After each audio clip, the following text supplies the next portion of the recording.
Hey guys, what's up? In this tutorial we're going to teach you step by step how you can create a black screen effect for your video clips in Shotcut video editor in 2025.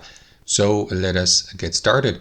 Alright guys, so to create such a black screen, or some might call it blank screen effect in your video clips on Shotcut, there are two ways how you can achieve this, guys. The first and the most obvious option would be to simply add an image, for example in JPEG and PG format, to your library on Shotcut, and to simply overlay it here through a separate video track and to add it to a video track. However, guys, if you don't like the idea, there is a less complicated way. Instead of adding these black background images to your library, you may simply use the following method, guys. What you want to do is, let's say for instance you would like to apply the black or blank screen effect here somewhere around the 20-second mark in your video. So move the playhead where you would like to place it, split your video by right-clicking into it here on your video track, select split at playhead or use the shortcut S.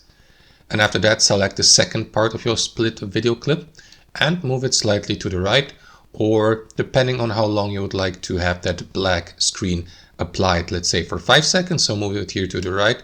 And after that, let me play it here in the preview. You will see that after the 20-second mark, there is a black screen. So if you export your video like that, the video will contain a black or blank screen here. Of course, guys, you can do this with any other video clips from a library. Simply select the second video clip, move it to your video track here, and just make sure that it doesn't snap to the previous video. So you may, for instance, disable the snapping feature, or simply move it as far to, or make a distance here between, or a gap between these two video clips, so that the blank screen applies here and stays for couple of seconds. And that's how it works, guys. Thanks for watching and have a wonderful day.